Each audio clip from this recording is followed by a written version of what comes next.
I'm loving the pop off. What's good? Welcome back to the Pop Off Podcast, a conversation show about the NFL Draft. It's 2024. It's late April. It's one of my favorite days of the year. I'm Ralph Compiano. I'm your host, and I'm joined by our draft expert, Jack Bethel. Bethel, first time on the pod, man. You've been doing the mock draft for quite some time. What made you want to start doing this? How long have you been doing it for? And just kind of give an intro to the people. Yeah, man, I appreciate you coming on. I like what you guys are doing. I'm pretty good friends with everyone that comes on this show. But so I started myself. I think I want to say 2016. I always like to write, kind of like you, Ralph. Yeah, I like to write, and then I kind of like the NFL as a whole. But I'd say about 2016, about our senior year of high school, it kind of just started really getting into the draft itself. I'm really into free agency. I'm really into the transfer portal, just kind of seeing players going somewhere else is really what I like to do. Especially the transfer portal I'm on. I was just looking at the college basketball one today. So I'm just really into that since 2017. And then I just started writing my own each year. Some years I do too. I'm currently working on my second, so hopefully that'll come out tomorrow, a day before the draft. But I released my first mock of 2024 about a month or so ago. So I love the draft. I love everything about it. It's some people think it's boring, but I think it's the most fun part of the year, to be honest with you. So yeah, I'm happy to be here, my man. Yeah, NBA playoffs, NFL draft. This is my favorite time of the year personally. Let's start with the quarterbacks because I think it's a foregone conclusion that Caleb's going 1 to Chicago. So I want to get your thoughts on him. But in your first mock draft, I almost shit myself when I scrolled to number 2 and I saw J.J. McCarthy at number 2. Is that because you like him more than Daniels and Maye, or do you have insiders in DC that are reporting to you that they like the meditative McCarthy? Yeah, no, I really didn't have too much of a reason. No, I actually like Jaden Daniels almost more than Caleb Williams. So to answer your first question, yeah, I don't know. I think Caleb Williams is a little bit prissy. I think that's what everyone kind of says. He paints his nails, all that fun stuff, but I think he will be good. I will say, just staying on him, then I'll get to the other quarterbacks. Caleb Williams is by far going into the best situation. I mean, The Bears aren't technically supposed to have the first pick. Supposed to have, the 9th pick? They have the Panthers pick. So they were 7 and 10. He's going in. He's got Keenan Allen now. He's got DJ Moore, Cole Kmet. He's got all those guys around him. Then who'd they get running back? They get DeAndre Swift. DeAndre Swift, yes, exactly. So he's got a great supporting cast around him. So I think he's going to succeed. I think he's really good. And then I would say Jaden Daniels is my 2. And on my next mock, I think I'm going to put Jaden Daniels 2 like everyone else is projecting. I just kind of wanted to shake things up a little bit. But the hype on J.J. McCarthy is real, man. It's real. I don't know. I mean, it's tough because I was looking at, Michigan, for all these guys they're producing for this great season they had last year, J.J. McCarthy's probably the only first-round pick. Maybe Roman Wilson, maybe the receiver Roman Wilson. But, so he's got to be doing something right. Jaden Daniels has 2 first-round receivers most likely, actually pretty much a lock. So, yeah, I would say Jaden Daniels is for sure my second. And then, honestly, JJ and Drake are I don't know. I think I want to lean Drake over JJ, but I like JJ McCarthy. So I guess we'll see how it shakes out. But, 1, 2, 3 I think are going to be QB. And then 4th, Marvin Harrison. 5th, everyone's projecting the Vikings to come get JJ. But, we'll see. We'll see how it shakes out. Do you think the Caleb to Mahomes comparisons are sacrilegious? Do you see any comparison in the tape? Like, are there similarities there? Dude, I hate it. And I literally hate it. And I know he's been the first pick for the last 2 years, and deservingly so. He's good. But you can't compare anyone to Mahomes, man. Sure. No one thought Mahomes was going to be what he is when he came out of Texas Tech. He was what? Like the 10th or 12th pick or whatever it was? Yep. So, Mitch Trubisky went over him. Like, what the – what? So, I can see it. You can always see it, but no. I think comparing Mahomes is so dumb. I forget who it was. I think it was Sims or something that had Caleb Williams already as his top 15 quarterback in the NFL. This man hasn't played a snap. I don't know why we're appointing him as such a good quarterback already. So I think he's tremendously skilled. I love the traits. I talk myself into every quarterback that the Bears take. I did it with Fields. I'm going to do it with him. I'm more confident in him than Fields because he's not a robot. But with Mahomes, I believed in Mahomes. I knew he was going to be good. I never thought he was going to be this good. Nobody No, did, right? Otherwise, we'd be getting paid a lot of money if we did. But I think the exactly. biggest thing that people don't take into consideration with him is that he landed at the Chiefs, 11th or 12th pick, like you said, got to sit a year behind Alex Smith. But it's not just that. He went to Andy Reid, and that's a guy who's gotten the most out of Donovan McNabb, Michael Vick, Alex Smith, obviously, and now Mahomes. I'm not positive what I think of our new OC. I believe it's the Rams passing game coordinator who will be our OC this year. Thank God it's not Luke Getsy. So that's exciting. But like you said, this is the best situation that a number one overall pick has ever gone into. Ever. Yeah, Like think about ever. what Andrew Luck had with the Colts. Like they were 2-14 that year or whatever it was. You think about Trevor Lawrence with the Jags. Like it takes some time to go get Yep. Ridley and Doug Peterson. He went to Urban Meyer, right? Like Oh, it's so gross. Yeah, everyone thought I mean, Trevor Lawrence was a bust his first year. Yeah, even exactly. Burrow, like it takes them a year to go get Jamar Chase and Zach Taylor. Like it takes time for these things. Caleb was like, all right, we're going into a team that had a top 5 defense the last 8 weeks of the season after they got Montez Sweat. You know, there's expectations. And I don't know,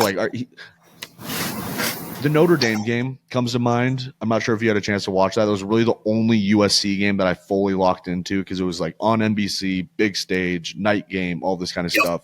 And he crumbled under the bright lights. Is he the kind of guy that is going to show up in a big city like Chicago and be like, you know, how Jalen Brunson is with the Knicks, like shines under the bright lights? Or do you think he cowers kind of like Fields does? Like Fields does. I like the subtle shot at the end there. I mean, I would love say, Fields, but yeah, it was just a no, little bit I too mean, big for him. Fields is nothing compared to Caleb. I mean, Caleb, I don't want to annoy him. I mean, I'm kind of going against myself here, but I think Caleb's already better than Fields is. So I would say yes. I don't think he'll crumble. I think he'll be good. He's going into a tough division. I mean, the Packers beat my team Legit. last year. Fuck. The Lions, legit Super Bowl contender. And then, I mean, the Vikings are always kind of scary, I guess. I don't know. I guess I'll give some love to the Vikings, but I think they'll be the 4th team of this division this year. But I don't know. I think he's got it. I think the Bears finally have someone. I mean, they have to turn around right. I mean, they have to turn around sometime. But I guess question for you: what do you think your head coach is Eberflus still the guy? I mean, I thought he was gone next year too, or last year. So I think I probably said it on this pod, but I had like a fake tough guy thing with him where him and Poles, I love Poles now because of the way the Panthers pick ended up working out and the fact that he went out and got Keenan Allen. But like just seeing Eberflus, I was like, this guy has no swag, but he got a new haircut, and I'm feeling pretty good about that. Yeah, he's got some gelled, slicked back. Like he was sitting next to Matt LaFleur at a game. I can't remember what game it was. Maybe it was like Bulls Bucks or something like that. And he didn't look like a dweeb next to Matt LaFleur. He was like a really dashing, handsome dude, you know, in the Shanahan tree, like just a good looking dude. And I'm like, damn, Eberflus actually looks all right. But like when he came in, I was like, this guy seems like a pussy. Like I can't lie. Like I was just like, I need a tough guy, badass head coach. Like I would love to have somebody like Dan Campbell in that division, especially, or a genius, like a boy genius, like a Shanahan or a Kevin O'Connell, anybody like that, right? But he's kind of towing the line between the two of them. I think he does a really good job with the defense. And if he has somebody he can pass the offense along to, somebody from the McVay tree, I feel good about it. But all right, so at number 3 on your mock draft, you have the Pats taking Marvin Harrison Jr. Make the argument for taking – he's the best receiver in this class, right? Is he one of the best receivers that you've seen since you've been doing this the last 8 years? Yeah, Ralph. He's not just the best receiver in this class. He's the best player in this class. I think he's better than Caleb Williams as well. Easily. I think he's the most surefire receiver. And I always kind of like to go against people, but no, he's for sure the best receiver. Everyone's like Malik Nabers and Maye. Odunze are the 3 of the draft, but Marvin Harrison, and he's way above those 2. And I think, honestly, I mean, the reason Caleb's going 1 is he's quarterback. But if you think about it, there's these 6 QBs that are going to go first round most likely. How many of them are going to pan out? Maybe 3. Maybe 3 of them are going to pan out and be good. Right. You know, so surely a few of them will be busts. If Drake May is drafted there, who the hell is he going to throw to? I mean, I don't know. Here's what I could see happening: they take MHJ at 3. Everyone's shocked, and then it goes a lot of chaos and everything. Then they go get Penix maybe or Bo Nix end of first round. They trade back in. That's what I think is their best scenario. I like Bo Nix. A lot of people don't really like him. I really like Penix as kind of a quarterback you can get in the second part of the first round. But I don't know, man. I get it. Quarterback's the main position. You got to have a good quarterback. But Drake Maye is going to be throwing to no one. Nobody. He's going to throw to no one. Who is it? Demario Douglas? Who do they even have? I don't even know. Yeah, Tyquan Thornton, Pop Douglas. Yeah, exactly. One of the tight ends that they paid like $18 million to. All right, well, let me ask this. Marvin Harrison Jr., so, you've been doing this for 8 years. You got to see Jamar Chase. Justin Jefferson was he popped onto the scene, and he was like the 22nd pick, whatever it was. But Jamar was probably the one receiver that came in, everybody's like shitting themselves over. Like, this is the guy, right? You were mad about Phil Simms saying that Caleb's a top 15 quarterback coming in the league day one. Where does Marvin Harrison Jr. fall amongst the receivers day one? Is he like top 32? Yes, top 32 easily. Yes. Top 20? Top 16? See, I would say probably right around there is where I'd really put him right away. But the thing is, Nico Collins range, that area? Yeah, that's a good comparison. I'm trying to think of another one. Maybe, honestly, I'd put him kind of like with DJ Moore. I guess you're a Bears fan. You're probably thinking he's a little better than he is. I don't know. What do you think of DJ Moore? Do you think he's the one? I love DJ Moore. Yeah, I think he's a dog. I think Keenan Allen will still be the one, and DJ Moore is a really good too. A lot of Bears fans think it might be the opposite, but I digress there. But going back to MHJ, I think he's probably top 20. It just really depends who's throwing to him. And Jacoby Brissett, I know is kind of trash, but I don't know. I think that's honestly the ideal situation. MHJ comes in, Jacoby Brissett's throwing to him. They work something around, and then maybe Michael Penix comes in game 8 or 9 of the season. If Michael Penix has the best arm in this draft, in my opinion. He has the best throw, the smoothest throw, I guess is a way to put it. So I think that connection I really like, and I just love that he's left-handed. But I don't know. I think MHJ is elite, man. I'd put him above Jamar Chase too. Jamar Chase was lucky because he went to his college quarterback. So he already had that built-in chemistry, So that helps there. And Justin Jefferson, no one really saw. He was good, but no one saw him being this good. So, and CeeDee Lamb's up there too. But, he has T. Higgins size. He's 6'4". You said Jamar Chase having the chemistry with Joe Burrow. This won't be Marvin Harrison's first time in a locker room, considering his dad is a Hall of Famer, played with a league quarterback, has the pedigree, obviously has the work ethic. What does Gus Johnson call him? Maserati Marv, already has the marketability. He would be the best receiver that they've had since Randy Moss, from a pure physicality standpoint. You have Odunze at number 5 to the Chargers, getting a replacement for Keenan Allen, a weapon for Justin Herbert, somebody that Harbaugh would probably just drool over. What do you like about Odunze over Nabers? Over Nabers, yep. So Odunze just has more experience, I guess. I think if you just watch the tape, man, he just goes up and gets it. He's I think I compared him to Mike Williams in my draft. I know they lost Keenan Allen, who was the one, but he's kind of a Mike Williams prototype. He just goes up, he's a ball hawk, and goes and grabs it. And I just think he's got that swagger to him. I love when wide receivers wear the number 1, but he's got that speed, he's got that quickness off the bat. That I think he's better than Nabers. I think Nabers is right there with him. It kind of just depends where they go into it. But I think it'd be cool for him to go to Harbaugh, who he was just going against in the championship game. The last game he played is now his head coach. Okay, then let's do Nabers next. Yeah. Fastest receiver in the class other than Xavier Worthy, right? Where would you like to see him fall? If there's a quarterback, an offensive situation that you think he would excel the most at in like the top 10 to top 15 picks, where do you think that he would be best at? Yeah, it'd be top 10, top 15, just looking at the teams, thinking it through. Honestly, at 10, if I don't think he's going to fall to the Jets, they'd have to go up. I was thinking that too. Yeah, but how sweet would that be for Aaron Rodgers and him? Oh, it would be so sweet. Him and Garrett Wilson on the other side.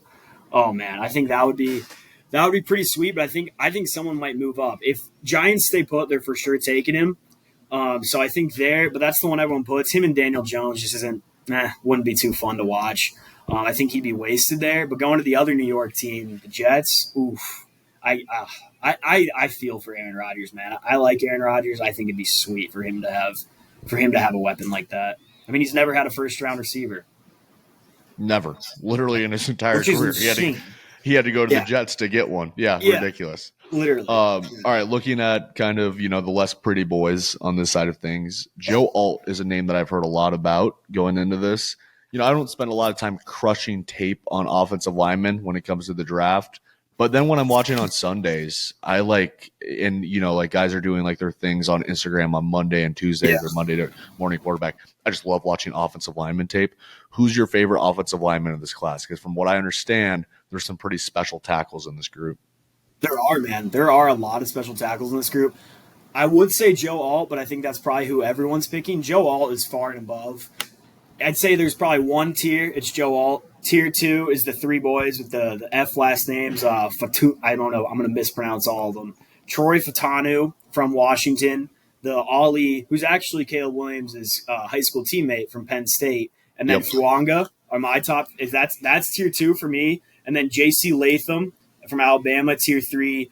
Tyler Guyton. And then Jordan Morgan are kind of right there in tier 4. And Amarius Mims. So I just kind of gave you an overview right there, but I would say my favorite, who I'm hoping slips to the Cowboys, is the Washington boy, Troy Fatanu.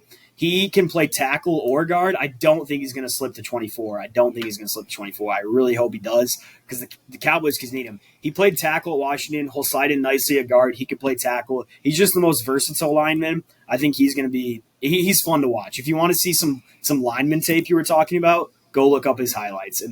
But then I got to give it to Joe Alt, too. Joe Alt could go at 4.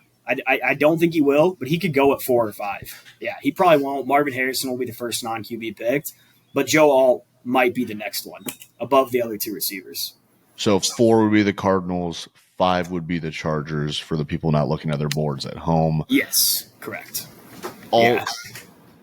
Yeah, all right. Is there any I mean, it's like comparing somebody to Mahomes, but is there any tackle in this group that like has the potential to maybe I'll use Rashawn Slater instead. I was going to say Trent Williams, but that sounds sacrilegious. That's the Mahomes of left tackles. Yes. Is there anybody that could come in day one and be like Rashawn Slater was for the Chargers, where he's just 12, 13 games starting from day one and holding his own against like Myles Garrett, TJ Watt, guys like that? Yeah, it's Joe Alt. I hate to say it, but it's Joe Alt. He's a Notre Dame boy too. He's got the school, which in my mind is O-line U. If you look up his type, he's all around the best. Yeah, that's true. Hawkeyes are up there as well, but I think, and even Bama. But Joe Alt, I mean, Zach Martin, Quentin Nelson, all these Notre Dame boys are just far and above. So it'd be Joe Alt. But then the other one, I kind of tend to like Notre Dame linemen. Blake Fisher. I have him going in my first round. I think most mocks probably have him 3rd or 4th round, but I think he's going to be a day 1 starter. So I think that's one name to look out for. And then the other name, I guess, not Trent Williams, Rashawn Slater type, but another name to look out for as a surprise first rounder is the BYU big boy, Kingsley. I'm going to butcher his last name again, Sumatataya or something like that. Love that. He's good. Yeah, no, he's good. He's like 6'6", I think, 330. He could be a surprise first rounder in that 28 to 32 range, maybe the Niners. So, dude, this draft for big boys up front, it's the big boy wide receiver draft. I think I had 8 in my first mock, so I wouldn't be surprised to see even more than that go. And that would be another Samoan dude coming in the league, a la Penei Sewell coming in and just pancaking dudes off the rib. Another great tackle. And exactly. So on the other side of the ball, the edge rushers, I've been hearing a lot about Dallas Turner, Jared Verse. Is it Fatuanu? What's the other kid's name? I can't remember it off the top of my head. Latu out of UCLA. Latu. Yep, out of UCLA. Which one of those guys do you like the most? I like Latu a lot. So Dallas Turner is the one everyone sees mocked to number 8. Dallas Turner's, I think, the favorite right now to be the first defensive player off the board. But I would not be surprised to see Latu be the first one at 8 for the Falcons right there. I just think he's the quickest. I think has the most upside, I guess is one way to put it. The one knock on him is he has a neck injury. He's got a medical history that the team might be afraid of. But I think here's a spot I think he might go. I'm not sure. I think I had. Let me see who I had going to the Rams. The Rams have their first pick since 2016 in the first round, and I think he could stay in LA. UCLA boy going to the Rams, which would be sweet, which would be electric. They got to replace. What's his face, Aaron Donald. So, and then I guess just going back, here's another surprise. A real surprise could be the first defensive player off the board. Byron Murphy, the defensive tackle out of Texas. That's what I've been hearing. Yep. Everyone says Tavondre Sweat. He'll be like 4th round pick essentially. But his interior mate, Byron Murphy out of Texas, man, he's good. He's the real deal, and he could even go as high as 8 to the Falcons there. And he's an interior defensive lineman, right? Yes. So you think Jordan Davis, Jalen Carter, guys in that range that are just over the center, just trying to get to the quarterback as quickly as possible, collapsing the pocket, right? Yep. Big boy. Yep. He's an eater. So that'd be fun. Yeah, you got to replace Aaron Donald at some point. Right. Exactly. Right in that range. And like I said, it's always tough to find. That's kind of a position it's I feel like easy to miss on or maybe address later in the draft. But it's important, man, the defensive tackle position. If you can find a guy like Byron Murphy, I think he could potentially be as – I don't want to say as good as Aaron Donald, but he could be an all-pro for sure in the first couple of years. So we've kind of covered, the core positions, quarterback, wide receiver, offensive tackle, and edge rusher. I feel like this year is the one year that I've heard the least about cornerbacks. Yes. Right? That's kind of the last core position. You got the edge rushers and offensive tackles that go against each other. Who covers the receivers? The fucking corners. Is there a single can't miss corner in this class? I really want to say Quinion Mitchell out of Toledo. I think he resembles Sauce, man. He resembles Sauce Gardner. That's the one. I think he'll be the first corner taken. I think he really will be. But no, to answer your question, I don't think there is a can't miss, or I don't think there's a prospect that's surefire. That's a Sauce Gardner, that's that type of player. Because there's not going to be a corner in the top 10. There's probably not going to be a corner in the top 15. And I really wouldn't be shocked if there's not a top corner in the top 20 even. That first corner we could see go at 22 to Philadelphia. Or let me just look at the teams here. Maybe 22 to Philadelphia. Maybe 23 if the Vikings, the Cardinals are there with the trade everyone's projecting. But that's the thing with this cornerback draft is there's really not. There's a lot of good guys that can be day one starters, but it's boom or bust, really. So there's no Surtain, there's no Sauce. No Surtain, that's another good one. Yep. No. But there are some boom or bust, like you say, so some difference makers. So let's talk about the two guys from our schools, TJ Tampa and Cooper DeJean. Yep. Which one do you like more? I think you know the answer. Okay. All right, fine. What do you like about Tampa?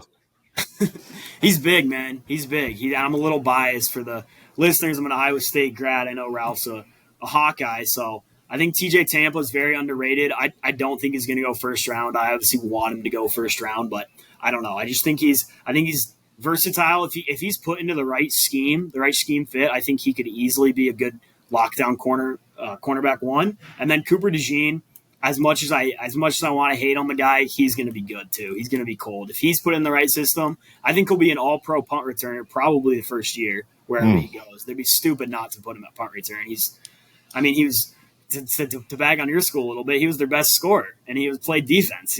So I don't know. It's just I think Cooper DeJean is going to probably be the first white corner taken in the first round, probably ever. But he just has the instincts, and he's an Iowa boy too, isn't he? He's from some small town in Iowa. Yep.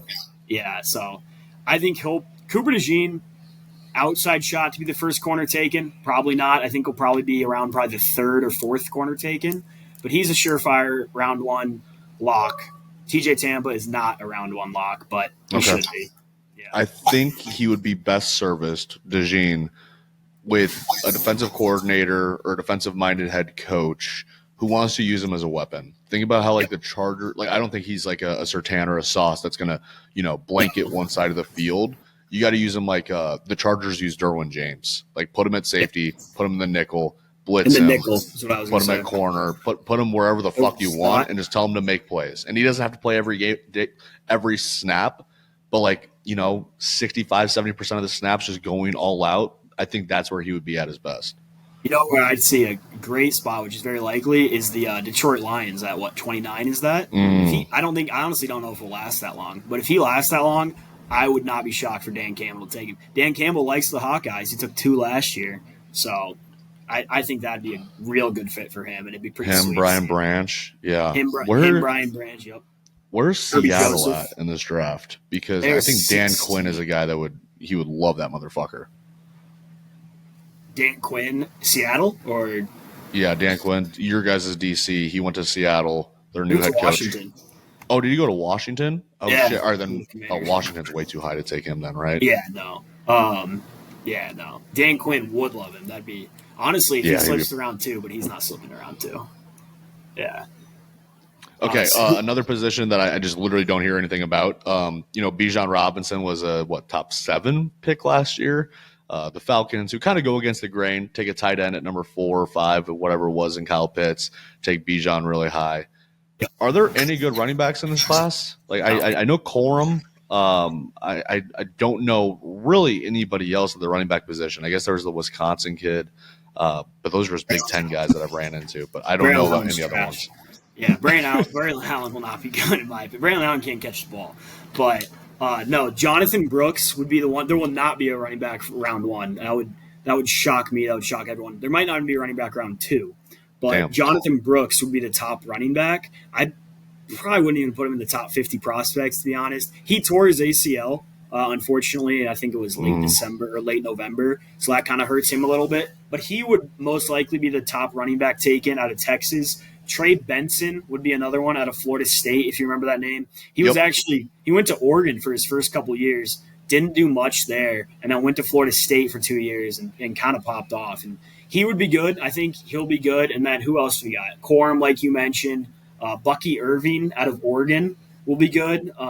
It's just really the thing. Yeah, it's a great name, great running back name. The thing is with running backs though, it's just if it's a scheme fit, if it works, they could be a 1,000-yard rusher right away.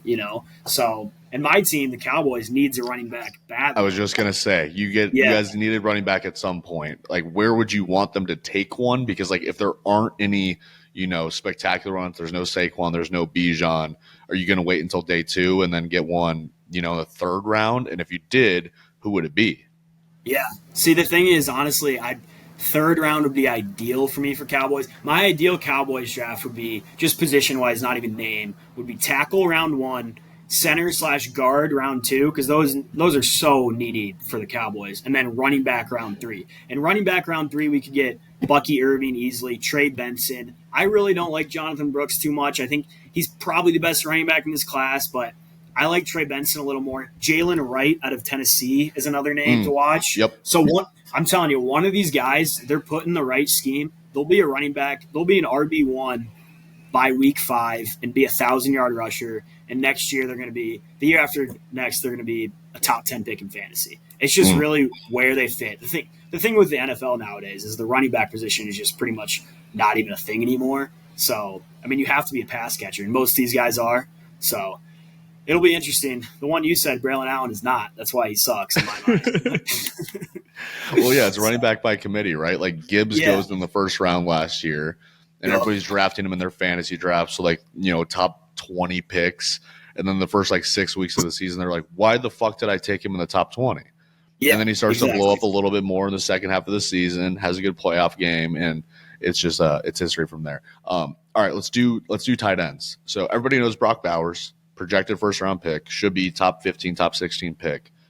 What's his best situation, and then who are the other best tight ends? Because, I'm coming from a school that's tight end you. I think it's one of the most coveted positions in football, or at least it should be, because if you have a really fucking good one, we see how far you can make it. Look at the 2 teams in the Super Bowl. You got Kittle and Kelsey. They're difference makers, right? Yeah. At the end of the day, I mean, even Laporta with the Lions, they made it to the conference championship. Or even Mark Andrews and Likely on the Ravens. All 4 of those teams that were in that Final 4 had good tight ends. Where would you want to see Bowers fall? And then who are the other best tight ends? Yeah, no, I mean, you spoke my mind just for that point. The 2 best tight ends in the National Football League were in the championship. And obviously it's the team around them as well, but it is a very important position, tight end you. It is Iowa right now, I will say that. Eric Gall is a name for Iowa. I know he was a Michigan boy first, right? But he'll be good. I think he was injured, so I won't say him. But Ben Sinnott is another name I would say out of Kansas State. I fucking hated him when he faced Iowa State. He's just dude. He is a good blocker. One thing he's better at Brock Bowers than is blocking. Brock Bowers is pretty much a glorified wide receiver. He's a great receiver, but he's not the best blocker. So Ben Sinnott, who do we got? Cade Stover out of Ohio State. Theo Johnson out of Penn State. I think those will be, if they're put in the right situation, they'll be good. But to go back to your earlier question, Brock Bowers, best situation, it's got to be what's being projected. The Jets at 10, with Aaron Rodgers. Aaron Rodgers needs a good tight end. And, I mean, every receiver type player would love to play with Aaron Rodgers. So that's obviously his best situation. If he gets past 10, I could see him going to the Broncos at 12. I know a lot of people are thinking that's going to be a QB, but I don't know. If their guy's not there, and a lot of people are saying Bo Nix, if their guy's not there, Brock Bowers could definitely go to the Broncos at 12 and have Zach Wilson slinging the ball for now. But, yeah, Brock Bowers' best situation is by far 10 to the Jets. Or okay, even, and then I was going to say the Chargers, but they're not going to be. If they go to 11, if they get trade out and if they trade 11, back, that's what I was thinking too. Because he has to go to a system with a creative offensive coordinator. I mean, we just mentioned Kelsey and Kittle, but they have Reed and Shanahan, right? Yeah, exactly. Pitts goes to Atlanta, and I don't even know. It was Arthur Smith was his offensive coordinator. Yep. And as great as he was in Tennessee, all he really had to do was give the ball to Derrick Henry and didn't prove to be able to do that in Atlanta. So, God, I really just don't want to see another Pitt situation. I'm hoping that he can blow up this year because he's so fucking fun to watch when he's on top of it. Isn't he? He was so sick at Florida. He was, yeah. But all right, give me I've got actually a couple of questions. So 2 names. One name that I heard not as much this year in college football, and then one year that I heard a lot in college football that I expected to be talked about more in the draft. I'll give you that guy first. I believe it's Keon Coleman, the wide receiver out of Florida State. When I watched him on Saturdays, I was like, this dude's a fucking freak. And I haven't heard his name mentioned once in first-round mocks. Maybe he's a second-rounder. I'm not sure. But why isn't he in the conversation with Odunze, BTJ, Nabers? Nobody's in the conversation with Marvin, I don't think. But why isn't he up there with those guys? What's holding him back? He's a little slow, if I remember correctly. I think he ran like a 4.6 something, but I wouldn't say he could easily be in the first round. I've seen mocks him in the first round. He's a lock for the second round. Keon Coleman was sick at Florida State. I mean, he was electric. I think he went to Michigan State. He was a Michigan State transfer, came to Florida State. But, I mean, I think he led the ACC in touchdowns. I mean, he was just electric. So he could easily be a wide receiver 1 if he's put in the right system. I know I keep saying that. I keep seeing him mocks to the Panthers, so the first pick of the second draft, which I would hate. I would just hate that if that happens, to be honest with you. So I see that, and then I see him being in the second round to, I think, 36 or whatever the Patriots pick is. If so, let's say the Patriots take Drake Maye at 3, Keon Coleman would be the first pick for them, which I think would be electric. I think that'd be really good. Keon Coleman really needs a good quarterback. So, I mean, I think he had Jordan Travis most of the year, which very, very, very much helped him. So, and I know the top receivers all had good QBs except Marvin Harrison. But the thing is with Keon Coleman, he could be a boom or bust. He's good, but he could easily just be a bust. He might be one of those guys that just had a fantastic senior season and propelled himself into the second round. But I like him a lot too. I like Florida State. So Jimmy Wilson, the other receiver from Florida State. So you mentioned him at the front of the second round. Yes. The last pick in the first round belongs to the Kansas City Chiefs. You had in your first mock Ladd McConkey landing there. Is he a better fit with Mahomes than Keon Coleman? Who would you rather see in a Chiefs uniform? Well, I hate the Chiefs, so I'd rather see neither. But I would say, because I like both of them, I'd rather see Ladd McConkey in a Chiefs uniform. I mean, he was electric. He was just kind of quietly one of the best receivers in the league. He was the best receiver on the best team the whole year, and then they lost in the SEC championship, didn't need to go. But Ladd McConkey, I think, should easily be a first-round receiver. The thing is, with this receiver class, it's just so deep that I know we kind of say that each year, but this year is really deep. I could see upwards of maybe even 30 some receivers get drafted, which is crazy, and then maybe, let's say, 15 in the first 2 days. So, and Ladd McConkey, I think, deserves to be in that top 7 range. Well, there's 2 things on top of that. First one, is he your prototypical wide receiver? Is he like a slot guy like an Edelman or a Welker? No. I think, are you saying that because the color of his skin? Yeah. Is he just a fucking white guy that plays in the slot, or is there something more to him? Because I didn't watch a lot of Georgia this year. Like that, they weren't like appointment viewing for me. No, I would say yes and no. I think he can be a good wide receiver. I don't think he can be a good wide receiver 1, the very first year, but I think he could develop into that if he has a really good quarterback. He does do well in the slot. He does play the best in the slot. He's real quick off the line. He's the best, probably one of the best route runners in this draft for sure. So I think his 40 was like in the 4.3s as well. So he's got the speed. He's got the prototypical slot ability, but I think he can also get on the outside. The one knock on him is his height. I think he's only 6 foot, 6'1" maybe. So yeah, I mean, I think the reason that we're seeing these really deep wide receiver classes year in, year out, I mean, it is. I feel like the rest of our lives, every class is gonna be like, wow, this receiver class is so deep. Is because of like these kids now. I mean, you know, a lot of these guys were born post 2000 when the 7-on-7 camps are more popular than ever. And these kids are learning how to become wide receivers at like 6, 7, 8 years old. Like, for example, we had a basketball tournament last weekend, and I'm missing one of my guards because he went to a 7-on-7 camp in Dallas. And it's like, you went all the way to fucking Dallas to play in a 7-on-7 camp. He's a legit receiver, all those kinds of things. Solid basketball player too. Love my boy Miles. But it's like they're learning like the ins and outs of like how to break off a route, how to, you know, get off of a jam from a corner like at the line of scrimmage. They're learning these things so young. Like Malik Nabers has been raised his entire life to be a wide receiver, whereas, you know, even like 10 years ago, these guys were multi-sport athletes playing basketball, playing baseball. They didn't spend every single waking moment of their life trying to think about, okay, what do I do against cover 3? Like, but now they're thinking about that critically. And I think he's like a great example of it. It's just like, you know, a white dude got to play at Georgia, came out and hooped. And now we're going to have it looks like we're going to have 7 wide receivers out of the top 32 picks. Yeah. It's crazy. Here's another white boy receiver that don't think he's going to slip in the first round, but I think he'll easily be a second rounder. Latest is a third rounder is Ricky Pearsall out of Florida kid. Love him.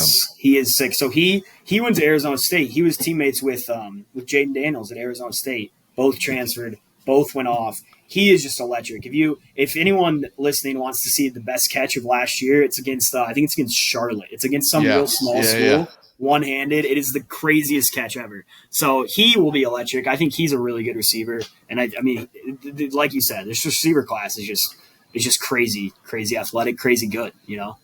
And it's going to keep going, like you said, just because it's the flashiest position, it's the most hype position for kids, and you know, to get that clout, you know. Yeah, I mean, it's the possession that you put your best athlete at, other than like when you're in 5th, 6th grade, it's running back. And when you get to high school, it's like put him at fucking wide receiver. Let's just throw it up to him. Exactly. All right. The 2 positions we haven't touched on yet, really. These are my 2 favorite positions. Like, other than quarterback, I love middle linebackers and safeties. Like, when I play Madden, I love to ball hawk with a safety. That's just my thing. So I love, you know, Jaquan Brisker, Derwin James, Justin Simmons, Kevin Byard. Those are my kinds of guys. But then, like, the last of a dying breed, the Roquan Smiths, the Fred Warners, the Patrick Queens, Bolton, Willie Gay, all those kinds of guys. Who's the best linebacker in this class? Best linebacker or safety? Linebacker, and the best linebacker in this class? Yeah, I'm off-ball. Not like an edge rusher, not a Sam, not a Will, but somebody that's going to be like in the Mike of the defense. Yeah, I would say Peyton Wilson out of I think he was the ACC Player of the Year, actually, out of NC State. Yeah, no one's talking about him. White boy. He kind of just popped off this year. I want to say neck roll? Does he rock a neck roll? I don't think so. Does he rock a neck roll? Fucking pussy. Yeah, no. He's sick though. If you want to see good highlights, look up Peyton Wilson highlights. He's sweet. He doesn't. I think he rocks number like 11. I want to say. But yeah, no. He's the real deal. I think he could be a day one starter, kind of like a Jack Campbell type with Iowa, the Lions. So him, and then Edrin Cooper is pretty good out of Texas A&M, and then what's his name? Jeremiah Trotter out of Clemson. He's been sick for the last couple of years. Yeah, he's been sweet for the last couple of years. If you look up mocks from last year, like way too early mocks, he'll be in the first round every time. He had a little bit of a down year this year, so that's kind of why he slipped. He probably won't go first round, and he plays a position where it's just not a first round position anymore, which kind of sucks. Okay, and then give me safeties. A strong safety, a free safety to look out for. Yeah, safety. Here's a name you would be kind of sweet, who could be good this year, is Cole Bishop out of Utah. If you've heard that name, white boy, another white boy. You love And white guys, dude. This is just like a common trend for you. Like, I know who you, if you were drafting for a team, like your entire fucking roster would just be white kids. Yeah, obviously. No, definitely not. I was going to say him. Tyler Nubin out of Minnesota is really good. He could be a surprise first rounder. Probably not. Probably not. And then Javon Bullard out of Georgia is another name to watch out for. Those are kind He's of not white, top. I'm guessing. Javon Bullard. Okay, yeah. He's not out of Georgia. No, he's definitely not white. And then another name that could even be available round 4, day 3, could be Jaden Hicks. He could honestly go second round, third round out of Washington State, but he can line up over the slot. I think he's like 6. Let me look. I think he's like 6'3", maybe. He's kind of a bigger boy at safety, but he can move. He's sweet. I think he could be maybe the best safety out of this class if he's put in the right system with the right coordinator. I mean, we saw Brian Branch go pretty early last year. I think he was early second round to the Lions. Yep. Exploded. He was awesome. So fun to watch. All right, I actually forgot to ask you about the other guy that I had heard a lot about him a couple of years ago. I remember him even being mocked like top 5. I think he's kind of like the Jake Locker of this class, except he has it's Spencer Rattler. What happened to Spencer Rattler? Goes from Oklahoma to South Carolina. Could he be a good pro? And what's the story with him? Why isn't he considered, because I thought he had all the arm talent in the world. I thought he was really annoying. Like all the criticisms about Caleb Williams and him off the field, I could give a shit less about that when I see how good he is on the field. Rattler, I actually apply it to. I'm like, oh, this kid's just way too cocky for how not good he is.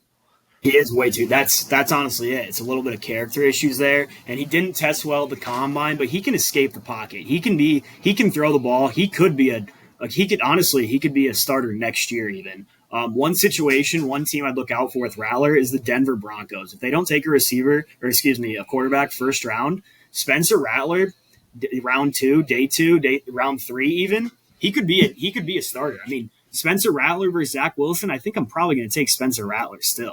I'll take anybody against Zach Wilson. I'm taking myself over that dude at this point. Honestly, man. Honestly. So, I mean, yeah, Spencer Rattler's, he's good. I really don't like the kid, to be honest. At Oklahoma, I kind of just hated him. And then he went to South Carolina. He played a little bit better at South Carolina. But like you said, 2 years ago, this kid's the future first-round pick or overall pick. He was Caleb, yeah.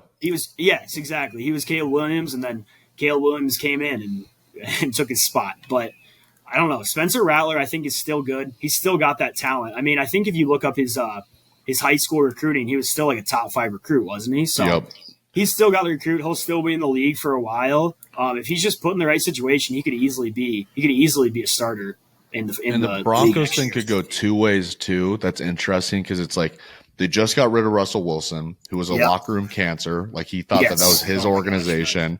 Everybody couldn't stand him. And now you could bring in Rattler, and it's like at least he's not Russell Wilson. Or the players in that locker room could be like, we literally just got rid of Russell Wilson. Now we have fucking Spencer Rattler coming in. So, I mean, I don't know. Like, I only heard about the character issues when he was at Oklahoma. Maybe he fixed them at South Carolina. I'm not sure. All right, but before we get out of here, you mentioned a way too early mock draft. We have this one. Thank you for doing this. This has been great. Have fun at the draft. But call your shot. Next year's draft. Give me let's go top 3 picks for next year's draft. Or just give me number 1 first, and then we can do 2 and 3. Top 3. Well, I want to say Shadori Sanders out of Colorado. He'll be the top quarterback taken if he plays anywhere near he played this year. And then I'm blanking on the name. The Tennessee D-end is Wilby. He could easily be the top pick next year. Let me look up his name. I'm just blanking on it. Will Campbell, tackle out of LSU. He'll be a top 10 pick too. It's really just it kind of depends. Like I said, it's always kind of funny reading the mocks of the way too early. It's always released the day after. And I actually read the 2024 one. I think like half of them are going to be first rounders. Half of them aren't even going to be in the draft. Half of them are going to be 7th rounders. So it's really tough to determine, but those would be the 2 I would say: Shadori Sanders and then Will Campbell out of LSU. Shador, Will Campbell. All right, everybody knows Shador. Will Campbell will be somebody to look out for on Saturdays. Travis Hunter, receiver and corner. Can't wait for that. That's going to be an experience in the NFL. He might have another year before he gets to go, too. I'm not sure. But all right, well, thank you for doing this. Enjoy your day on Thursday and Friday and Saturday. This is a 3-day experience. I'm gonna watch it. Yeah, I can't wait, man. This is the best time of the year. James Pierce. That's who I was blanking on. James Pierce out of Tennessee. That's who you need to look out for. He's good. And yeah, he's real good, man. He's legit. All right. Well, thank you guys for listening. We appreciate you. We love you. And we will see you guys on the other side. Enjoy the NBA playoffs. Enjoy the NFL draft. Peace out. I'm loving the pop off.